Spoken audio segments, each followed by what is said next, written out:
Hi everyone, and welcome back to Daisy Stalls.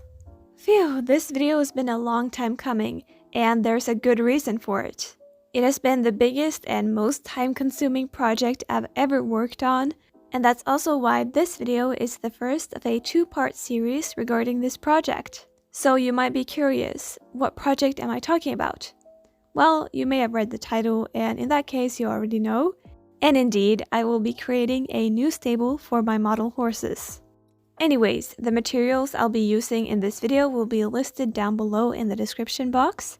Now without further talking, let's get on with it. Actually, I'm going to talk a little bit more about the specific plans I have for the stable. I knew from the start that I wanted it to have only 3 walls, so it's very practical for taking pictures. But the story isn't the same for the interior. Here are just some of the ideas that I had to scrap, but that I really seriously considered. But here is the general concept that I settled on in the end. I want the floor to be bricks, and the wood to be kind of stained with green trimming. The back of the stalls are going to have a half white, half green kind of look. And of course, I want a messy and cluttered feed room, kind of inspired by my previous one. Now that I have a general direction, I'm going to finally get started. I wanted the structure of my stable to be stable. So I purchased 2 sheets of plywood that I thought would be enough. Then I got out the ruler and pencil and started marking out how big I wanted the stable and how big I wanted each of the stalls to be, etc. Now this was obviously very early in the project and plans change a lot throughout, so just try to bear with me and my undecisive mind.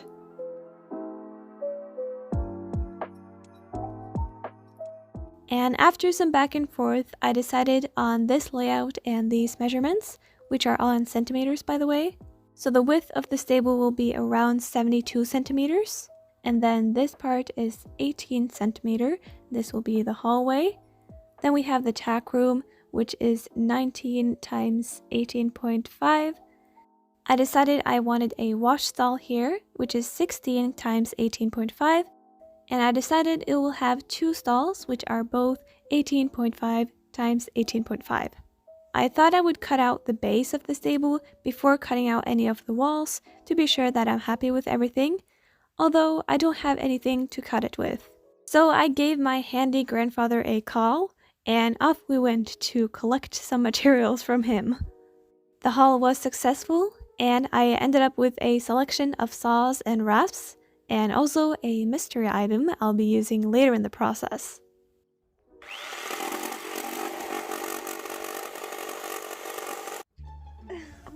I'm spooked.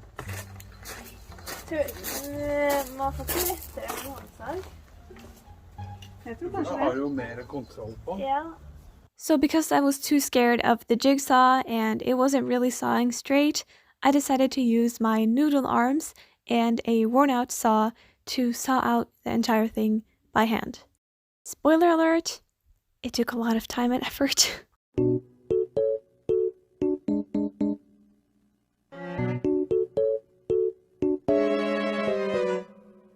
And after probably 15 or 20 minutes, I finally managed to saw the entire thing out. So after that whole ordeal, I cut out some stable walls, etc. to kind of visualize how it will look, and I was kind of questioning the scale of things. And after a bit of thinking, I settled on the idea that I wanted the tack room to be a little bit bigger. So I took the leftover plywood and measured out the layout of the stable. I kept everything the same except for the tack room, which I made a little bit longer. So these became the final measurements for the base.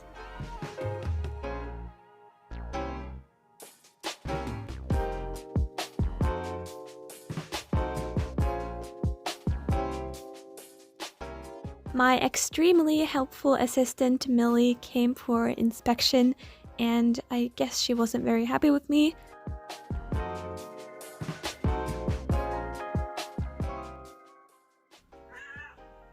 But I managed to shoo her away. Anyways, I go ahead and measure out the walls for my stable, which there will only be 3 of since I want it to be very open and light, so it's good for pictures.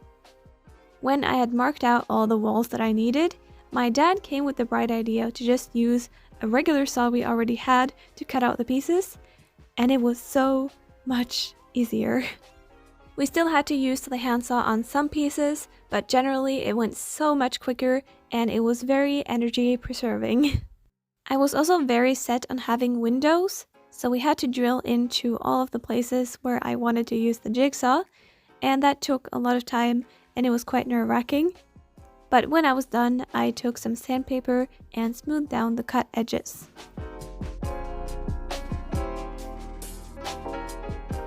But after quite a bit of work and some help from my dad, I ended up with all of the fundamental pieces, which I will put the measurements for up on screen right now.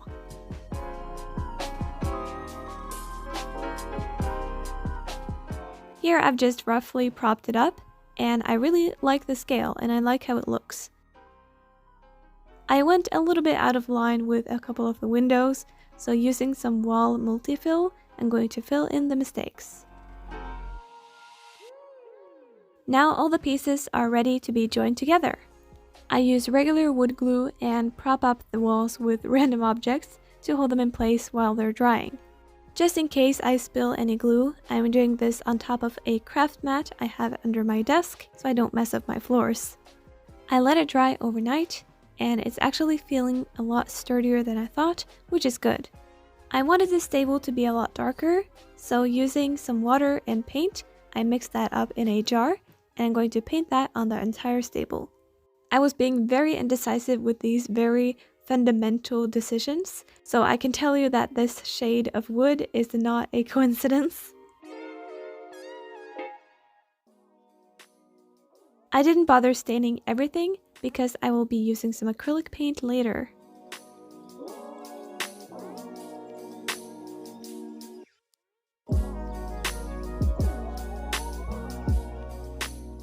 After the staining dried, it turned into a lovely muted color, which I really liked.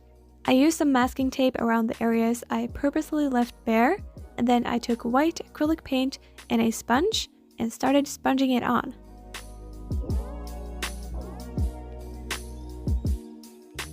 I purposely used undiluted acrylic paint and the sponge to create kind of a concrete-ish texture, which I think I really succeeded in. I really like it. I again let it dry overnight, and then I peel off the masking tape.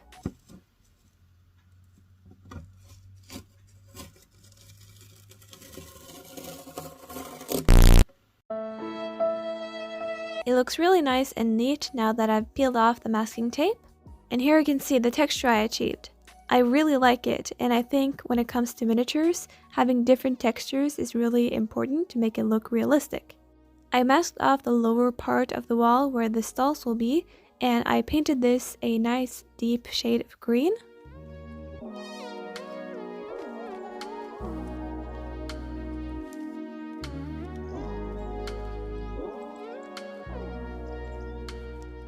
I did the same thing with the wash towel, only that I chose black instead of green.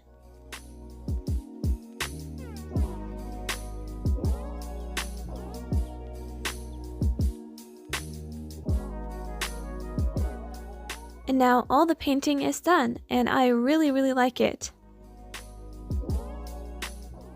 Now I am moving on to one of the more tedious parts of this project, bricks. Yes, I'm going to be using miniature bricks for the flooring. I bought these bricks off Wish, and I spent a lot more money on them than I'd like to admit. Anyways, I'm going to start by sawing a bunch of them in half, which I'll be needing for the edges. I started gluing them to the floor using regular wood glue in a typical brick style, and I drew up some lines to use as a guide. I quickly got the hang of it, and it's actually looking pretty neat, which I'm very happy about. I was quite worried. Midway through-ish, and it's looking promising. To smooth out the edges that aren't completely straight, I'm using this very rough rasp, and just rasping it down basically.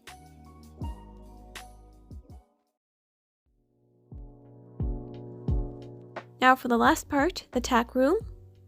Now, something a little bit funny about these bricks, well, it wasn't really that funny for me, but looking back, I originally only bought 400, which sounds like a lot, but it certainly wasn't enough. So then I bought 400 more, and I thought it would be enough, but it wasn't. So then I had to buy 200 more, and that ended up being too much. So these bricks have cost me so much in shipping, and just, I don't want to think about it.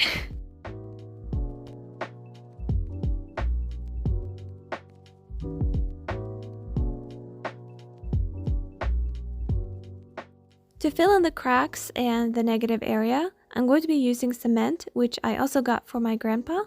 I built a temporary case of wood where there are no walls, just to contain the cement.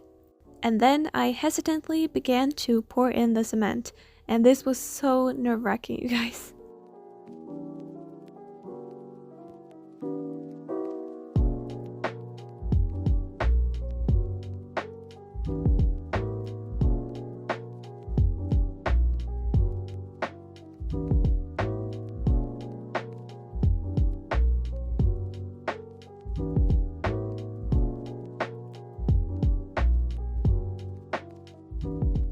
This is what it looked like when it was dry.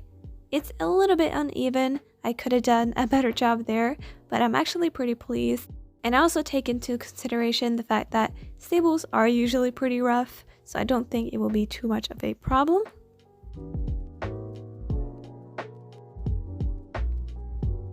Now that I'm done with the basic stable structure, I'm going to move on to making the stall doors and dividers. I take the same staining mixture I used for the walls and use that to stain a ton of popsicle sticks.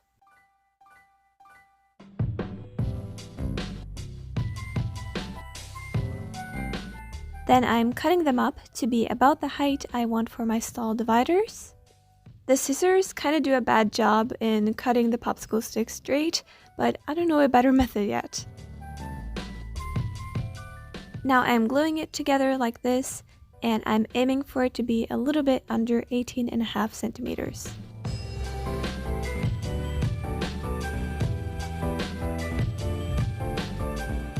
I'll be needing 2 of these, and now I'm moving on to cutting several strips of balsa wood, and I would say they're about 3 mm in width. I cut so many of these, but they really turned out to be the MVP in this project. I'm taking one of the balsa wood strips and drilling lots of tiny holes using my manual drill.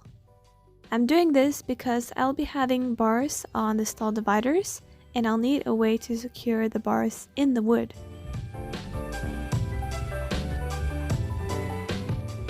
The balsa wood strips are mostly going to be used as the metal parts, and I want these to be green, so I mixed up the perfect green color in acrylic and went ahead with painting.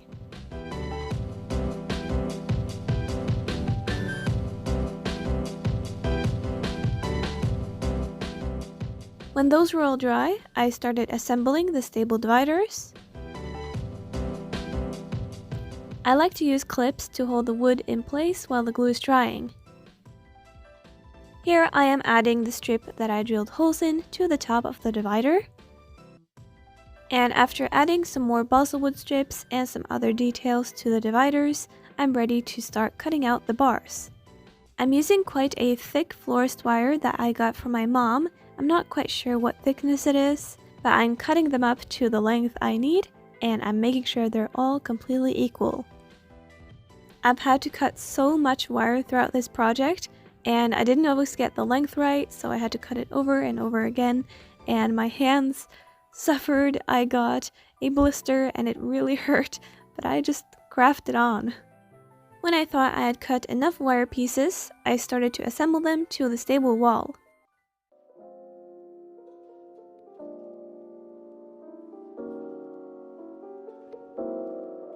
I glue more balsa wood strips to the top of the bars to neaten everything up. And after probably a couple days of work, I finally had 2 stall dividers. And I have to say they feel really sturdy and really heavy because of the wire. I really like it. Oh, they look so good in the stable. I love that. Sorry the cement isn't there yet. this wasn't shot chronologically. Oops. Anyways, we can't glue them in yet because we have to make the stall fronts first, so let's go and do that. To make the stall doors, I started by making some green wood frames in the correct dimensions. This specific wood is the same thickness as the balsa strips, just a bit sturdier this time. Then I glue in some of the stained popsicle sticks, like this. Now for the exciting part. A little while ago I ordered some mesh off of AliExpress, and I'm going to use that on the stall doors. First, I very meticulously cut it out to shape so it neatly fits in the stable door. Then I decided to paint it with black acrylic paint to remove a little bit of the silver shine to make it match the bars. When it dried, which happened quite quickly, I'm using some universal Loctite superglue to glue it in place. It was quite stubborn and it constantly wanted to spring up, so I really had to clip it down. To neaten everything up, I added quite a bit of wood trimming, which I ended up doing a lot in this project, and I ended up being really happy that I only had 2 stalls and not like 8, because it took forever. I did some more drilling into the balsa wood strips, and I added this piece to the stable door. Then I started adding the bars to the door, and here I realized that all the bars I had were too short, so I had to cut some more. I did some more wire cutting off camera, and to finish these doors up, I'm adding some wood trimming to where the mesh is glued onto the wood. To reduce bulk, since these are going to be sliding doors after all, I'm actually splitting some of the wood with a very sharp razor blade.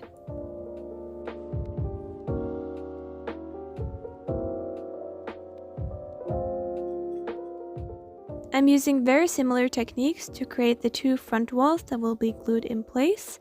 And of course, I'm making 2 sets of everything since there are 2 stalls. Ow! My poor finger. Blood, sweat, and tears, I guess. Anyways, I just resumed with the cutting, drilling, and gluing.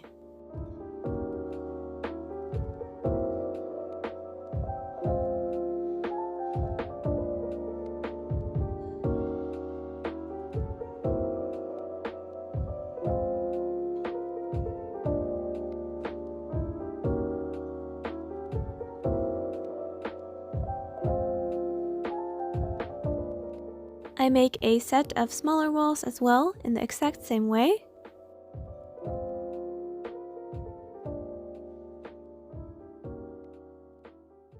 And they're all finally done.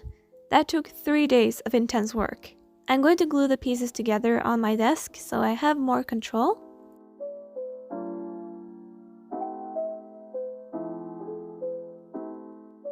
And this is what they look like. I'm so pleased with them. I think they turned out super nice and professional looking. But I still have to figure out a mechanism for the sliding doors. I did a lot of testing and thinking off camera, and this is the mechanism that I found works the best. It is a metal bead, although I changed it to a wood bead later on, that is glued onto the frame, and then there's a metal bar that goes through both of them, and it can slide like this. This video is already getting really long, so stay tuned for part 2 where I will install the stalls and add the immense amount of details and accessories that I'm planning on, plus some shenanigans I did not plan for. As soon as part 2 is up, there will be a link to it in the description of this video as well as at the end of this video. As to when it's coming out, if you're watching this in the future, then it's probably out already, but if you're watching it as it's coming out, maybe in a couple weeks or so. It's a bit unpredictable because of school and everything, but I hope you'll look forward to it. Anyways, thank you so much for watching this video, and I'll see you in part 2. Bye!